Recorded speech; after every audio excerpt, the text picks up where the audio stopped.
وفات شوی دی والد سے منیشتا ما ته مور دا وصیت کړی دی چې کم ځای دا عاشقان رسول وي الته کې به ته وي که دوی په صحرا کې وي زه به ورسره یم او که دا په خاریه کې وي زه به ورسره یم او که دا په جیل کې وي نو زه به ورسره یم. ونعوذ بالله من شرور انفسنا ومن سیئات اعمالنا من يهده الله فلا مضل له ومن يضلله فلا هادي له ونشهد ان لا اله الا الله وحده لا شريك له ونشهد ان سيدنا وسندنا وحبيبنا ومولانا محمدا عبده ورسوله.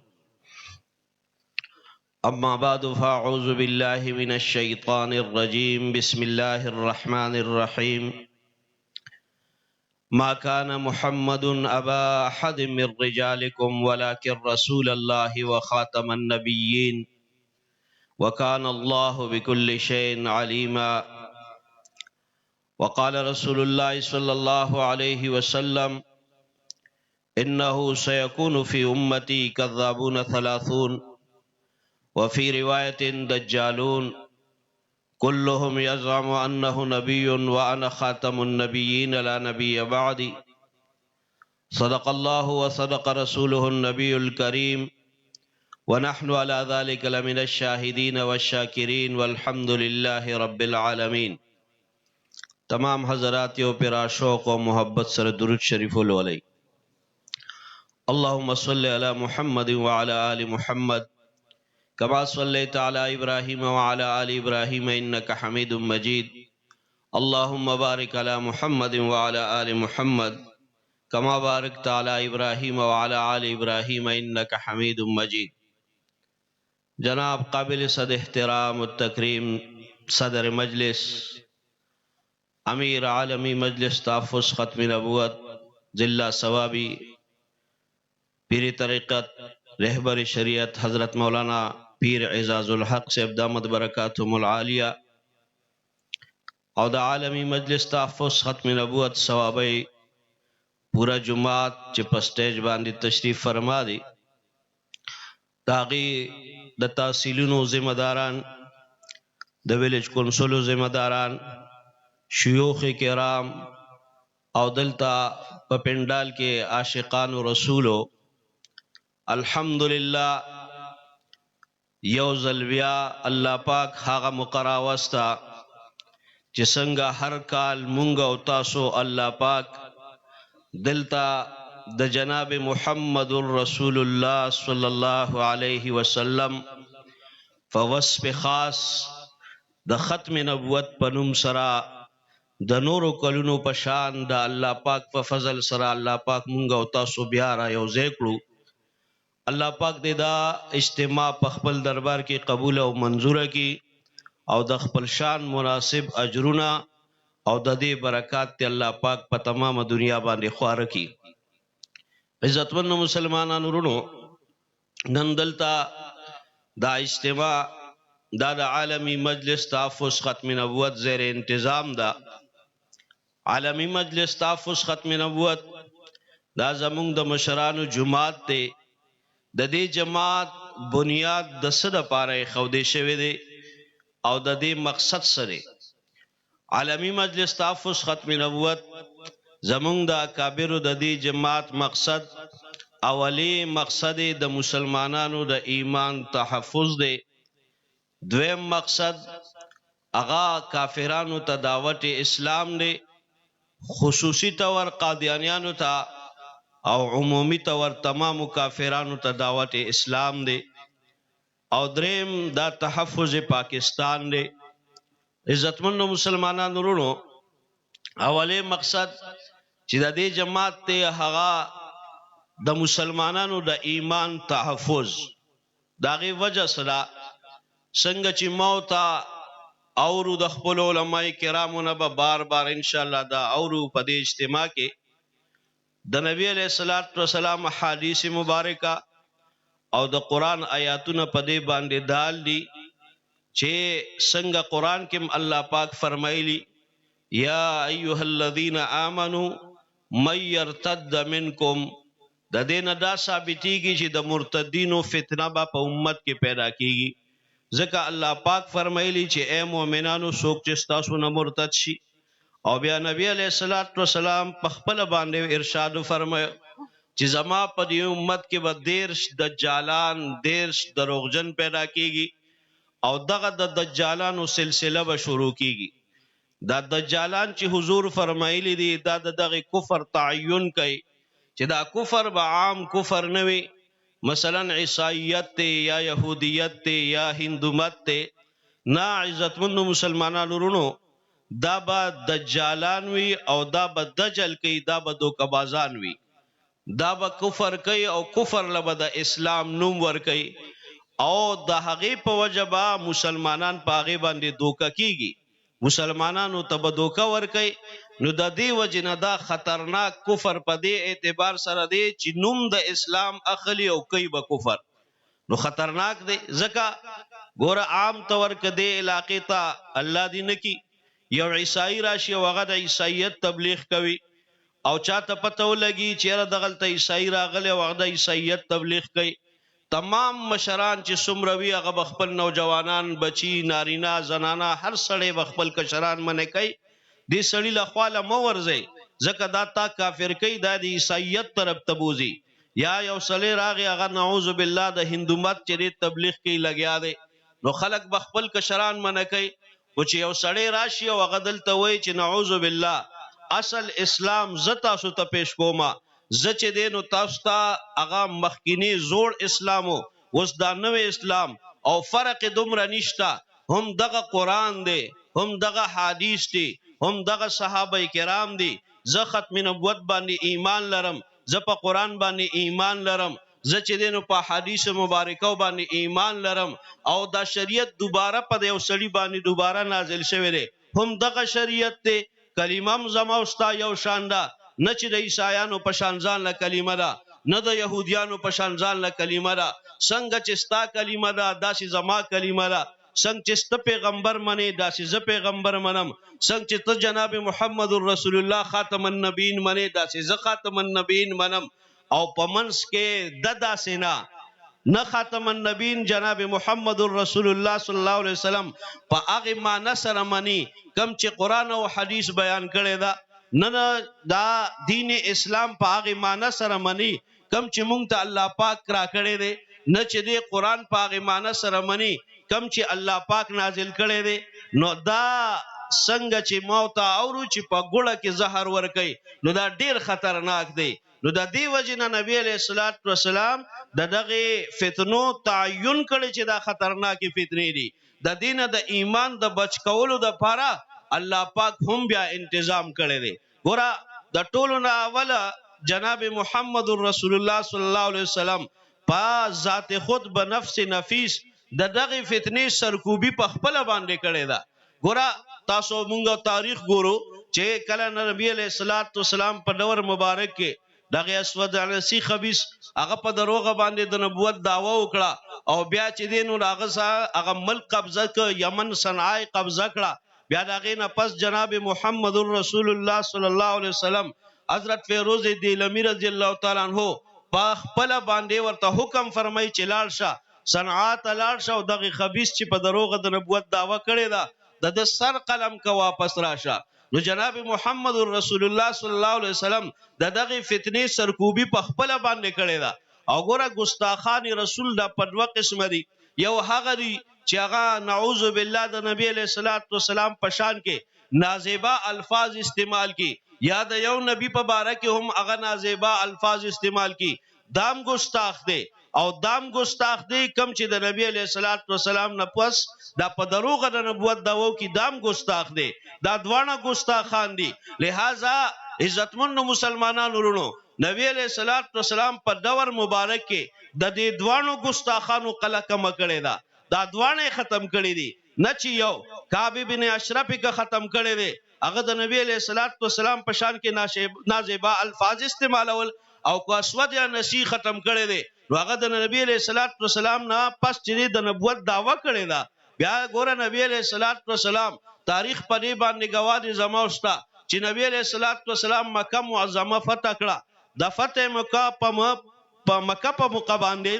جناب محمد رسول الله صلی الله علیه وسلم کله چې مکه معظمه ته فاتحانه انداز سره داخل شو تاریخ پدې گواه دی نبی علیہ الصلوۃ والسلام غټ کافران چې دی هغه ته معافي وکړه اغیرال اغي مسلمانان شو لکه ابو سفیان چې دی هغه مسلمان شو بیا نبی علیہ الصلوۃ والسلام اعلان فرمایو څوک چې د ابو سفیان کور ته داخل شو هغه تمنن امن دی ګور بیا په دغه موقع باندې اکرامه رضی الله تعالی عنہ چې د ابو جهل زویو هغه راغی او مسلمان شو او داغه د اسلام تر هغه واقعام عجیب لا چې اولی کور والا را لاغي ایمان راوړو او بیا داغه نه پس کور والا د جناب محمد رسول الله صلی الله علیه وسلم نه مطالبه کوي یا حضور کو اکرامه ایمان راوړي داغه ایمان به د الله په دربار کې قبول شي هغه ته بنن معافي وشي نبی علیہ الصلوۃ والسلام وت فرمایل او نن کا اکرامه راغي ایمان راوړ هغه تم نن معافي ده او بیا ورپسې کور والزی اکرامه رضی الله تعالی عنہ چې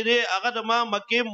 معظمه تختی بار روان دي او بیا ورپسې زی کشته کې ناشته بیا ورپسې کور والا چیزی نو جناب محمد رسول الله صلی الله علیه وسلم تعرض کړي یا حضور صلی الله علیه وسلم د دې خبرې څخه دلیل پکار دی چې اکرامت نن معافی ده نبی علیہ الصلوۃ والسلام وتا خپل صادر نبوت چې هغه د جناب محمد رسول الله صلی الله علیه وسلم د جسم اطهر مبارک سره لګیدل وستا سو ما اورید چې د جناب محمد رسول الله صلی الله علیه وسلم د پڼو مبارک لاندې خوري الله پاک ته د خپل عرش نه سیوا خوږيري بیا چې کم صادر مبارک دا د جناب محمد رسول الله صلی الله علیه وسلم د جسم اطهر سره لګیدل وي داغي به کم مقام وي نبی علیہ الصلوۃ والسلام نبوي صادر ول ورک او ته وی دا په توري دلیل یوسا چې دا نن چې دا صادر دغه په سر واچوا نن هغه ته معافی ده پدې نبوي صادر کې دی راشه ایمان دی راوړي لہذا اکرامه رضی الله تعالی عنہ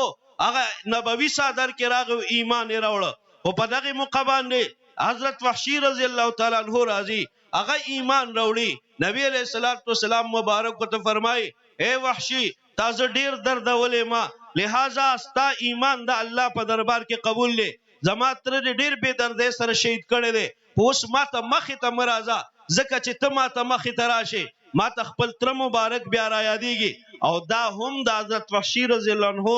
د فیدی د پر نبی علیہ الصلوۃ والسلام فرمایل زکه چې جناب محمد رسول الله صلی الله علیه وسلم مبارک زړه ته څوک نقصان او څوک تکلیف ورسي او د حضور د خلی مبارک نه د چا د پر خیری وزي هغه فورا الله پاک هلاک کړي دي د دې د پاره حضرت وحشی رضی الله عنه ته دا او فرمایل چې ته اوس زما مخله مرزا چې ما تخپل تر مبارک نه را یادېږي الان کې وحشی رضی الله تعالی عنہ څومره د نبی علیہ الصلوۃ والسلام تر مبارک هغه څومره په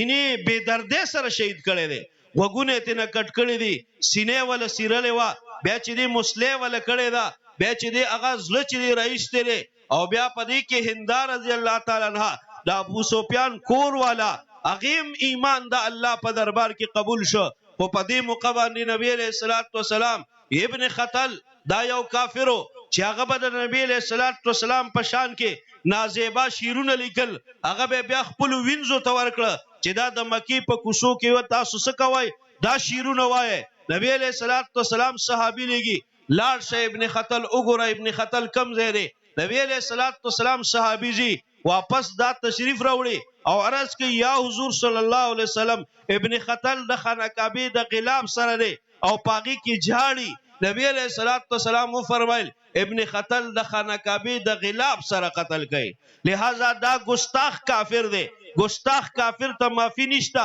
لہذا دا د خانه کعبه په غلاب کې دن قتل کړي ابن خطل د خانه کعبه د غلاب سره قتل چ بل طرف ته غټو کافرانو ته نبی علیہ الصلوۃ والسلام معافی وکړه او دی خو ګستاخ رسول دا نبی علیہ الصلوۃ والسلام په حکم سره چي دی داغه نه سر قلم شو عزتمن مسلمانانو ورونو دا معاملہ ډیره نازک را زکه خو صحابه کرام بیا د دې د پر داسې قرباني ورکي چې تاریخ پاغي باندې شاهد دی چې د جناب محمد رسول الله صلی الله علیه وسلم پټول ژوند مبارک کې کاغه د مکی مبارک ژوند دی که د مدینه منورې ژوند دی په دې دوانو ژوندونو مبارکاو کې که د مکی مبارک ژوند دی نو په هغه کې د کافرانو د تشدد سره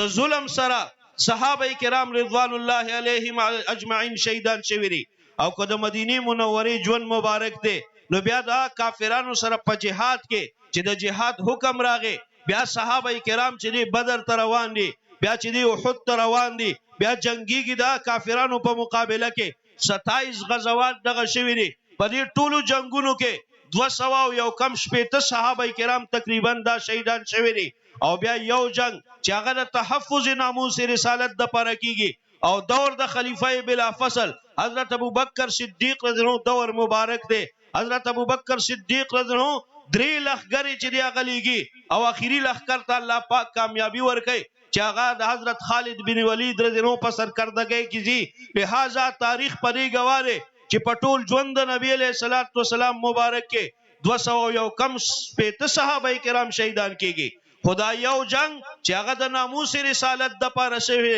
هغه د تحفظ ختم نبوت د پاره شوی هغه د نبی علیہ الصلوۃ والسلام د عزت د تحفظ د پاره شوی په دغه یو جنگ کې 1200 صحابه کرام شهیدان کیږي 200 صحابه کرام دا د قران پاک قاریان او حافظان چې دی هغه شهیدان کیږي لہذا عزتمن مسلمانانو ورونو دا موت ته صحابه کرام سبق پری دي ګورا تاو ما بار اورو چې په دغه کې او یا بدری صحابه کرام دي او بدری صحابه کرام هغه چې د بدر د غزا نه پس الله پاک بدری صحابه کرام مبارکه خوشخبری واوروله د جناب محمد رسول الله صلی الله علیه وسلم په وینا مبارکه کله دین پس دا چا چې په بدر کې شرکت کړي دي دوی کله دین پس هیڅ عمل نکوي لہذا دا جنتیان دی وس لہذا دا عمل ضرورت نشته دا جنتیان دی او هغه جنتیان صحابه کرام حضرت ابوبکر صدیق رضی الله عنه لیږي او د نبی علیہ الصلوۃ والسلام د ختم نبوت او د تاج او تخت ختم نبوت د پاره قربانی دا موت ته سبق راغی ک جنت په مفت کوم ملاویږي د نبی علیہ الصلوۃ والسلام د ناموس نه اعلی نه دی لہذا د حضور په ناموس چې کله مقراشي نو حضرت ابوبکر صدیق رضی الله عنه فرمایل چې خپل عظیمه اساسا دا به د نبی علیہ الصلوۃ والسلام په ناموس باندې قربانه نعره تکبیر تاج و تخت ختم نبوت تاجدار ختم نبوت شهداء ختم نبوت نعره تکبیر عزتمن مسلمانانو ورونو وس تاریخ با دار روان دی الحمدلله امت مسلمه دا اول ورځینا چې څنګه د نبی علیہ الصلوۃ والسلام د ناموس تحفظ کړي او دا غي د پاره کمی قرباني ورکړي دي دا جذبه اوسم موجوده ده دا سوار لسنیم 1500 کال پس هغه جذبه موجوده ده اوسم کده نبی علیہ الصلوۃ والسلام په ناموس باندې چا حمله وکړه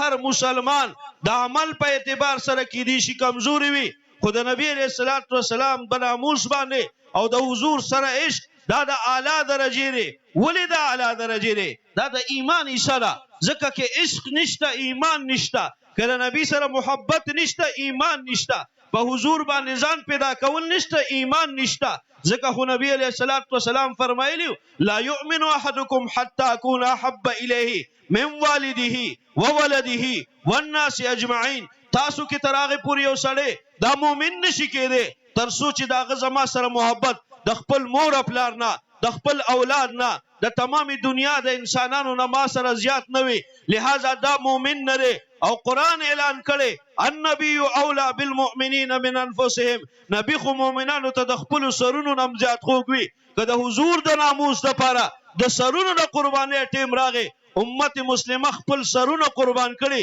او د نبی علیہ الصلوۃ والسلام د ناموس او د ختم نبوت تحفظ کړي دي الحمدلله عزتمن مسلمانانو ورونو یو صحابي دی ابو سلمہ رضی الله تعالی عنہ کله چې مکه معظمه نه مسلمانانو ته هجرت فرض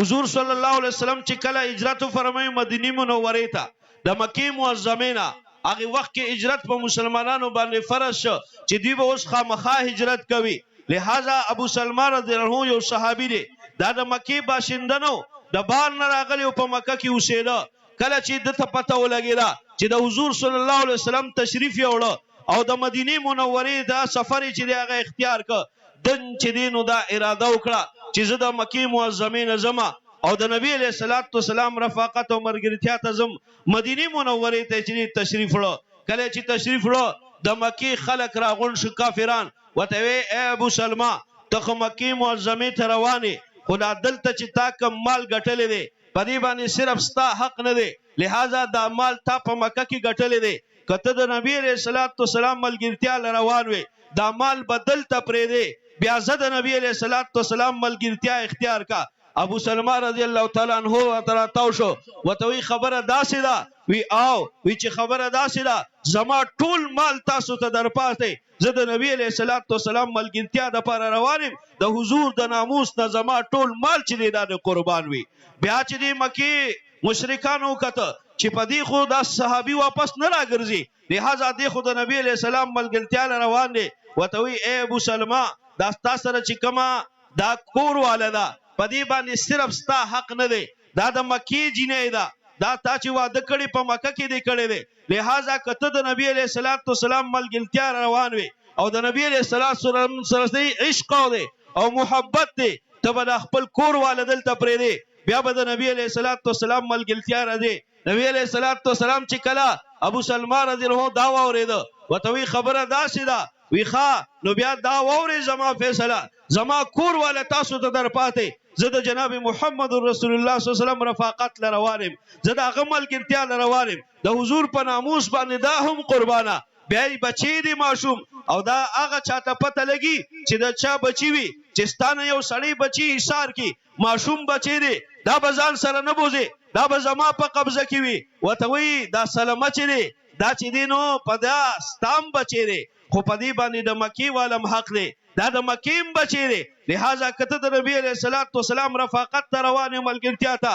دا سلامه بدل ته پرې دی او بیا به د نبی علیہ الصلوۃ والسلام ملګرتیا راځي نه ابو سلمہ رضی الله عنه وته فرمای چې خبره داسې ده نو بیا وتوی زما د بچیم تاسو ته د پاتې ز جناب محمد رسول الله صلی الله علیه وسلم رفاقت لروانه با صحابه کرامو دا ژوند مونږ ته پریخي دي او دا قرباني پریخي دي کله چې دا حبیب ابن زید انصاری رضی الله عنه لاش راضی او لاش ټوکړي ټوکړي دي اندامونه دي د نبی علیہ الصلوۃ والسلام په ناموس باندې قربان دي او ام عماره رضی الله عنها راضی مور بی راضی او صحابه کرام زکه منه کوي اسنه دا لاش دا د خپل بچی ویری دا خو ټوکړي ټوکړي دي اندامونه دي اسنه دا برداشت نه کړی شي انسان بعضی وخت کې د برداشت نه بار شي اسنه دا چغي سوري وخی دا خپل سر چې دی وشو کوي اغي وتوي دا صحابه کرام وتارس کوي اے موره دا بچی مګورا هغه وتوي نه داسې نشي کېدی زبنن د خپل بچی لاش خامخا ګورم دا د نبی علیہ الصلوۃ والسلام په ناموس باندې قربان شوی دی دا د تاج او تخت ختم نبوت باندې قربان شوی زبنن د لاش خامخا ګورم او کله چې لاش وکته نو بیا عجیب جمله ارشاد فرمایلی دا چې د دې ورځې د پاره مې ولا په ورکړیو چې په جناب محمد رسول الله باندې قربان شي دا خو یو حبیب دی کدا سي لس حبیب شي دا ټول په نبی علیہ الصلوۃ والسلام باندې قربان کما لہذا هغه جذبه وسم الحمدلله ژوند ده کله چې په پاکستان کې د مجلس تحفظ ختم نبوت بنیاد کې خوندشه دا په 1949 کې د دې جماعت بنیاد کې خوندشه د هندستان د پاکستان د تقسیم نه پس کله چې قادیانیان دې ملک ته په سازش تور باندې او انګريز خپل سازشیان راولېګل دا د انګريز پیټوانې راولېګل او دې ته په چنام نګر کې زمکه ورکړه او د کوړو په حساب سره وته ورکړه نو کله چې دا زمکه ورکړه او بیا په چناب نګر کې دا آباد شو نو د قادیانیانو د نظریه او د عقیدې سره یو خبره ده اکن بھارت چې پاکستان به ختميږي دا به د بھارت سره شاملېږي او دویم دا د پاکستان وجود نه منل دا چې دینو داغي دا عقیدی حصہ ده باقاعده لہذا انګريز د خپل جنټان دل تر ولېګل او دوی بیا دا کوشش شروع کو چې موږ په پاکستان چې دا په قادیانی سټیټ کې بدلو اوله کې چې ناکامه کېده او بیا اعلان وکړ چې صدا د بلوچستان صوبه چې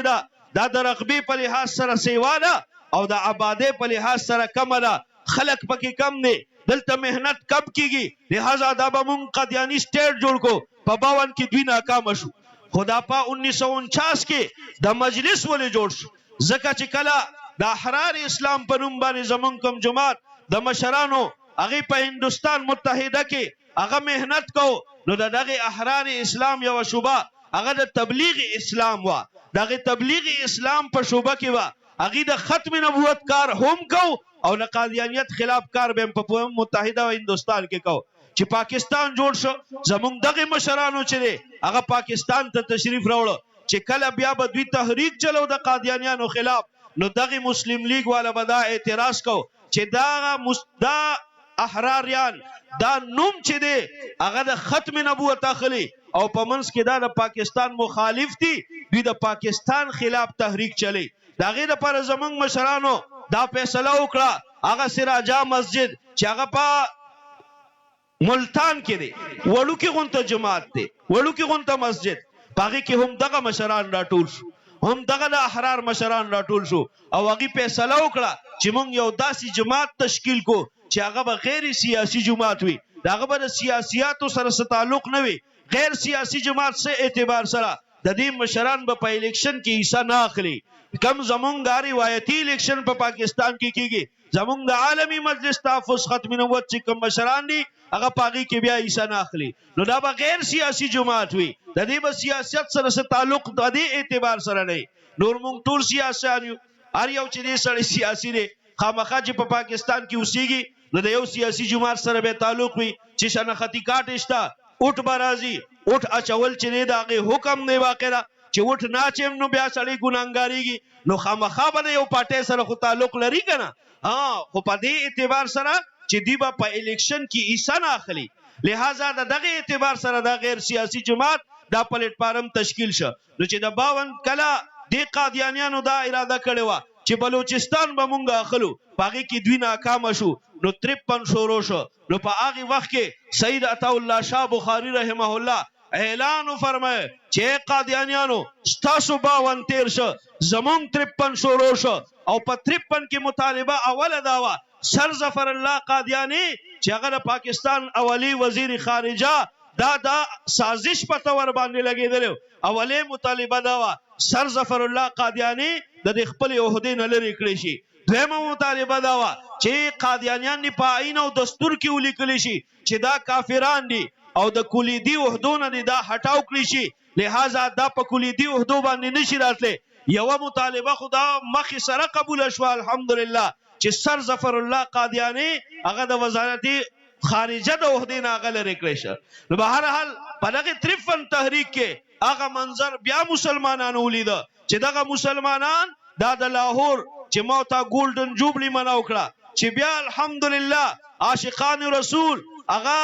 لاهور دا ګیله کوله چې زما کوسی او زما چوکونه تنگ شو عاشقان رسول نورم را روان دي څوک چې ګولډن جوبلی ته تلو هغه ته پته ده چې د لاهور هر روډ دا د عاشقان رسول نه ډکو او یو وخت هغه چې عاشقان رسول په 53 کې دا ناره لګوله د تاج او تخت ختم نبوت دا غي د سینې نه به ګولې وته او هغه به شهیدان کېدل نو دغه 53 تاریخ عجیبه دور پرې خره عجیبه تاریخ پرې خره هغه د صحابه کرام رضوان الله علیهم اجمعین هغه تاریخ بیا ژوندې کړي دي او موت پاغي کې واقعیات اورو په کراچۍ کې تحریک چلے ده په کراچۍ کې نو هغه کراچۍ کې دا چې دا نوجوانان او دا زمون مسلمانان نونه وا دا به احتجاج تر وته سار کې دی به احتجاج کو په یو طرف باندې بل روانو د کلمې لا اله الا الله محمد رسول الله دا ورد بکیده د تاج او تخت ختم نبوت ناری به لګیده لہذا چې روانو نو حکومتي مشینری پریشان شو چې د خلکو سره بسکو د هر طرف نه خلک را روان دي نو لہذا جیلونو کې ځای کم شو چې جیلونو کې ځای کم شو نو بیا هغه فیصله دا وکړه چې دا مسلمانان به مونږه په گاډو کې به کینو او دا په خاریونو بارو باسو او دغه صحراګانو ته به وباسو کراچۍ کې هم دا عمل شروع شو دا ټول خلک چې کم د عاشقان رسول راوتیو دا به پولیس والا گاډو کې واچول دا به بار یوړو په صحرا کې به پرې خو او بیا به د هغه زیناغي واپس را روانو پیدل بیا به خار تراتله خو مجلس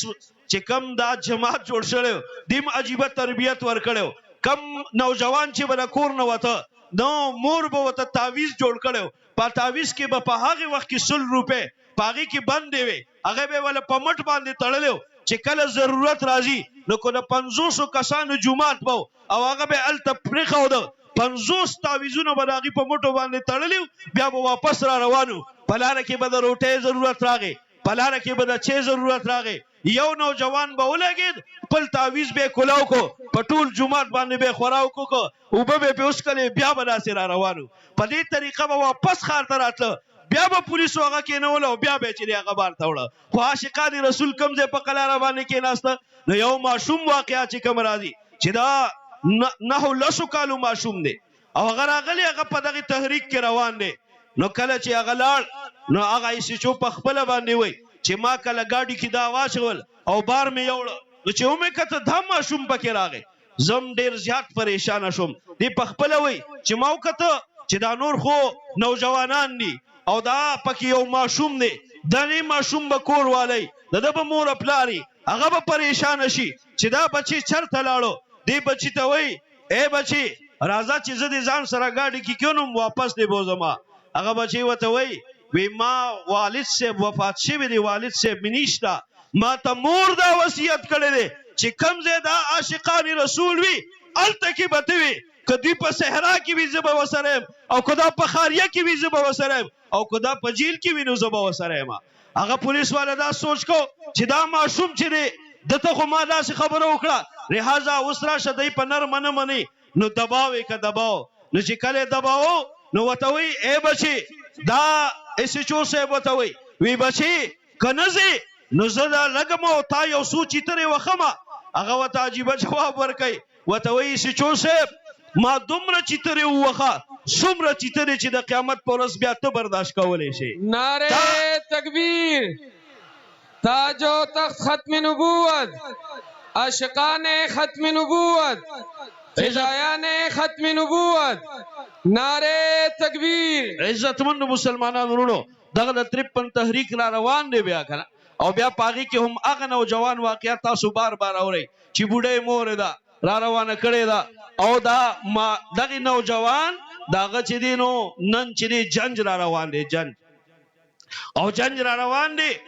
اکی او زوی دی پلار وفات شوی دی او بوډۍ مور ورته په خپله باندې وی چې بچي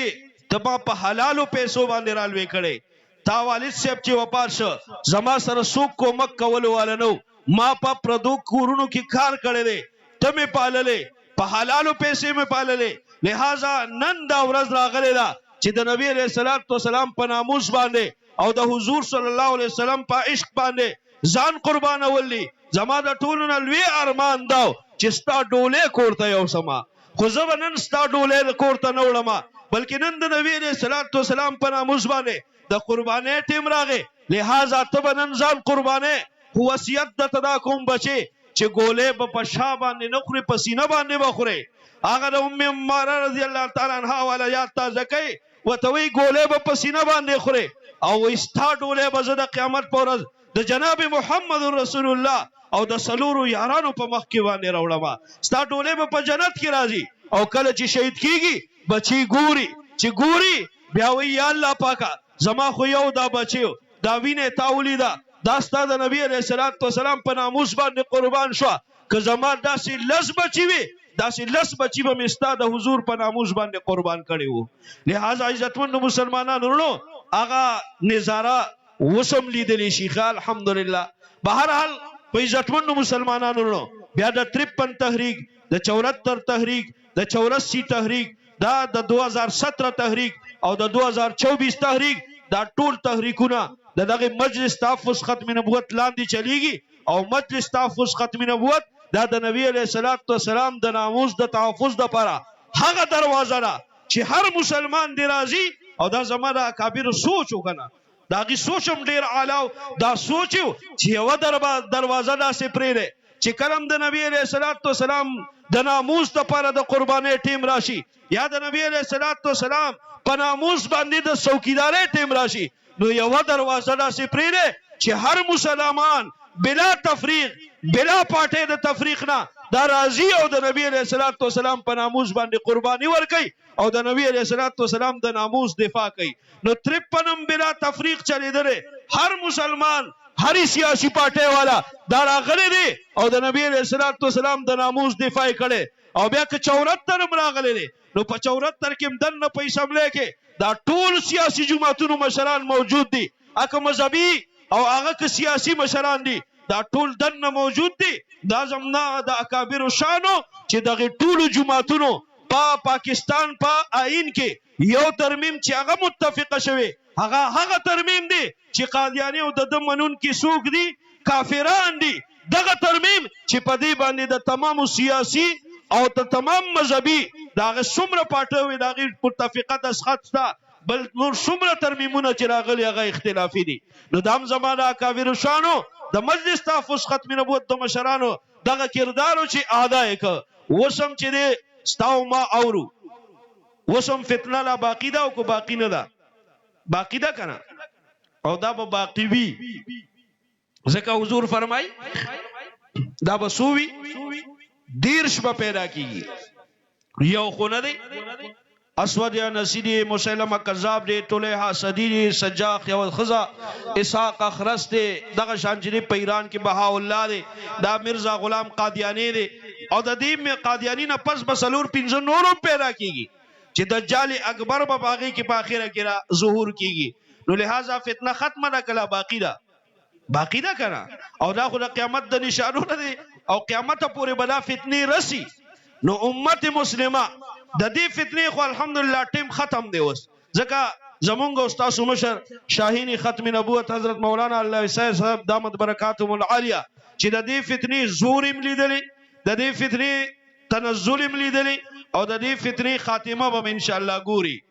ځکه به ګوري چې یو دور هاغه د 53 په تحریک کې هم دغه مولانا الله سید صاحب دامت برکاتهم العالیه موجودو. نو په 53 کې د دې فتنې زور زکو چې پاکستان په کلمه لا الہ الا اللہ محمد رسول اللہ جوڑو. پاکستان کا مطلب کیا لا الہ الا اللہ دستوری ریاست کیا ہوگا محمد رسول اللہ دا بنارا لگی دا او بیا په دغه ملک لزر نوجوانان چې هغه لا الہ الا اللہ محمد رسول اللہ وای د حضور عاشقان دي دغه قادیانیانو په ایما او اشاره باندې دغه د سینو نه ګولې وزي خبر او کپن وطن ملاویږي او دغه شندراوی دریاب ته چې هغه غورځول کیږي. لہذا هغه یو وختو د قادیانیت د زور او د دې شور او هغه وخت کې او ابتدای د 1981 دا 1881 نشوي وا بهر حال خدغه زور او به تنزل شروع شو. تنزل کله شروع شو دا د 74 نه پس الحمدلله لدی تنزل شروع شو. د 74 نه پس دا قادیانیان بیا په پاکستان کې نشو پاتې کېږي د قادیانیانو مشر خپل اعلان وکړ اوس پسې پرده لاړ شي د هغه زینه د مسلمانانو په ایمان باندې ډاکا چوي د نوکرې لالچ ورکوي د پیسو لالچ ورکوي د زنانو لالچ ورکوي او د هغې په ذریعه باندې مسلمانان نوجوانانو نه ایمان اخلي. نو دا پسې پرده لاړ نو دلته تنظر شروع شو او د دوی مشر چې هغه د کوم ځای پیداوارو د انګریز پیداوارو هغه برطانیې ته خپل هډ کوارټر واپس یوړه د کوم ځای نه چې فتنه راوتې وه هغې ځای ته واپس فتنه لاړه خو التم د پرې ښودو نه ده ځکه فتنه به نه پرېږدي که د فرې ښودنو بیا چې دی هغه خرابې کوي. لہذا اوس د فتنې د انجام وخت را روان دی او انجام وخت څنګه را روان دی چې دا ګولډن جوبلي وشوه نو د دې نه پس مولانا الله سید صاحب دامت برکاتهم العالیه او ځای کې بیان یو خپل نوجوان مبلغ ودرو او دې نوجوان د دیبا د قادیانیانو وس اخیری اختتام ګوري خاتمه به ګوري وس بدی بل ګولډن جوبلی نه مناوي دا انده لپاره. نو 50 کاله پس با دا خو بزرگان وي او دا بزرگان چې کوم ویناو کی داری شاکیږي لہذا دا د الله په نور سره وینا کوي دا الله په نور سره ګوري نو دا دغه بزرگانو وینا نه غلطیږي نو دا وینا به یقیني کیږي ان شاء الله د الله په فضل او آینده 50 کاله چې تیریږي نو د قادیانیت خاتمه بشوي وي او څنګه بشوي وي دا اوس چې دا یو کال شو د 2024 نه 2025 پورې په دې یو کال کې 4.5 قادیانیان الحمدلله مسلمانان شو او مسلسل یو ورځ داسې ناراضي چې دا مسلمان شو بلکې الحمدلله زمون کې پی کې خو داسې د الله فضل نه په دغه نورنګ کې زړه جدي پښتي قادیانیانو د هغه انګريز د دورو په هغه کې په یو ورځ باندې 36 کسان الحمدلله مسلمانان شوي یا ولی 3 مسلمانان شو بیا 36 دو خاندانو یو لاهوریو او یو دغه میرزائی قادیانی دا هندوستان والا چې تعلق دا دواړو الحمدلله باغی کې صرف 2 بوډاګان پاتې شوي نو ټول الحمدلله مسلمانان شو او هغه په اوس په سرای نورنګ کې نه اوسېږي هغه اوس اسلام آباد کې اوسېږي سرای نورنګ ترازیم نه هلته کې دغه اچینی کې تاسو وکړه چې کله زمونږ مسلمانانو بایکاټ شروع کړ نو د بایکاټ سره دونه لوی اثر وشو چې اچینی کې کم قادیانیانو دا خانانو دا لوی نوابانو او الحمدلله د هغې بایکاټ برکت راغی چې په یوه ورځ باندې زمونږ د صوبایي امیر مفتی محمد شهاب الدین پوپلزی صاحب په لاس باندې 29 قادیانیان الحمدلله مسلمانان شو یو پکې مسلمان شه داغه عزیز احمد نومو کله چې مسلمان شه نو دا ایمان هم عجیبه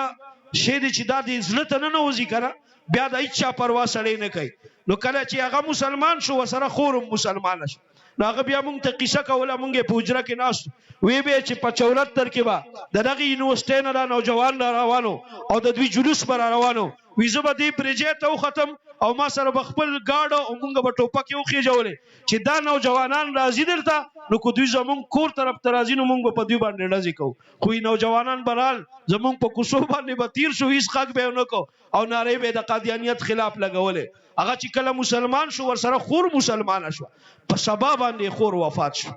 نن مسلمانه شوه په سبا باندې وفات شوه څومره خوش قسمته وه چې نن مسلمانه په سبا وفات ټول ګناهونه چې دي هغه معاف او بالکل داسې دا وي سړی چې د مور ځکه چې اسلام ته داخل شي سړی داسې وي چې ټول څومره مخکیني ګناهونه ټول ورته الله معاف کړي خو هغه عجیبه کمال وکړ کمال یې دا وکړ چې په سبا یې د خور جنازه وه نو د جنازې سره ودرېده او اعلان یې وکړ ورته یې وی زما د خاندان چې زما څومره رشته داران دي او هغه قادیانیان دي هغه ټول زما د خور د جنازې نه وځي ځکه دا زندیق کافران دي او د زندیق کافرانو زمونږ سره هېڅ رشته نشته الحمدلله به داسې اعلان وکړو اوس اچینی مکمل الحمدلله د قادیانیت نه صفا شوه خو زه دا عرض کوم چې فتنه لا پاتې ده او فتنې به نور هم راځي د دغې فتنو مقابله به کوو که نه به کوو انشاءالله او زمونږ کابرو سیدت الله شاه بخاری رحمه الله فرمایلی دي وی زما زړه دا غواړي چې مجلس تحفظ ختم نبوت دا د تر قیامته پورې آباد وي دا د تر قیامته پورې آباد وي دا خبره ریشا کیږي به ولې ځکه فتنې به تر قیامته پورې راځي او د فتنو د مقابلې لپاره الله پاک د دې جماعت انتخاب کړی دی نو څنګه چې فتنې تر قیامته پورې راځي د الله په فضل سره به دا جماعت د قیامته پورې د فتنو مقابله کوي نو د فتنو مقابله به کوو که نه به کوو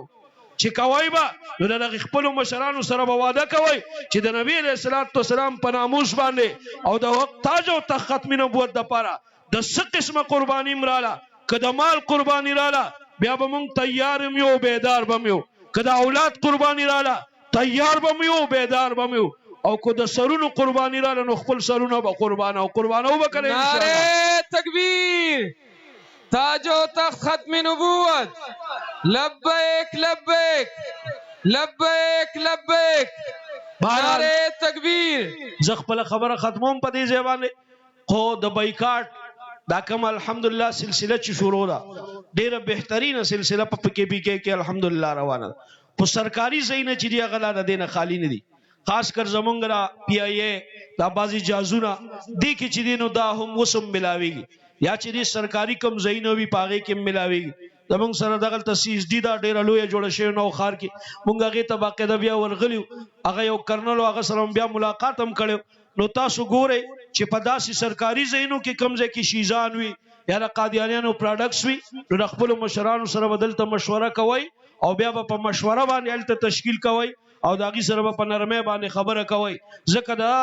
دغې قادیانیانو ملا ماتول دا هم په دغې پراډکټسو سره الحمدلله کېږي او څنګه د اسرائیلو مصنوعات دي داسې د قادیانیانو د دې دواړو نه به بایکاټ کوو او که نه به کوو انشاءالله تاسو خو به اسم کوئ بار ترغیب ورکوئ په مینا او محبت سره ترغیب ورکوئ په تشدد سره په سختۍ سره نه دغه زمونږ ورور مسلماني هغه چې ناپویه وي نو چې ناپوهه نو هغه ځکه دغه پراډکټس خرڅوي او چې زه ورشم زه ورته یم هلکه لرکه ده دا دې ولې ایښي دي ته مسلمان نه نو هغې سره هغه دا خو پښتانه دي او پښتنو باره کې اوس څنګه حاجي عبدالوهاب صاحب رحمه الله به فرمایل که په زبردستۍ جنت ته بوځې هم نه د سره او که په خوشاله او په نرمه باندې وی جهنم ته بوزي بیا د سره دي. بهرحال مونږ جهنم ته نه ځو، خدا خو هغه سي مثال ورکو چې دوی په نرمه باندې هر قرباني ته بیا تیاری او الحمدلله تیار دي. او دا د پښتنو کمال دی چې په کم دینی تحریک کې ګوره نو مخ کې پښتانه دي. اے پښتنو موت او خوش قسمت یو چې الله موت د دین د لپاره قبلې. هغه د حضرت عمر رضی الله عنه هغه وینا ده چې عمر کې څه کمال نشته، دا خود الله د دین کمال دی چې عمر رضی الله عنه قیمتي کو نو مختلو مونږ قیمتي شو. دا زمون کمال نه دی، دا د الله مننه او فضل دی په موت چې الله پاک موت د هر تحریک د لپاره قبلې. خدا خپل فضل او دا خپل په هر تحریک کې مخکیواله دا به برقرار ساتو، برقرار به ساتو کنه. نو داغي عملی شکر بدا کو، عملی شکر ادارے چې کلم د کم ځکه دا دین اسلام د پاره د قربانې ټیم راغی یا د وخت د ورکولو ټیم راغی یا د مال قربانولو ټیم راغی، نو پاغي کې په اول نمبر باندې اوسېګو وکړه ان شاء الله. نو چې اوسېګو بیا د نارو جواب راکې او تاسو نه اجازه ته خلم دا د خپل مشرانو ته تسلی ورکو چې مونږ هر قسمه قربانې ته تیار یو. نعره تکبیر، تاج و تخت ختم نبوت،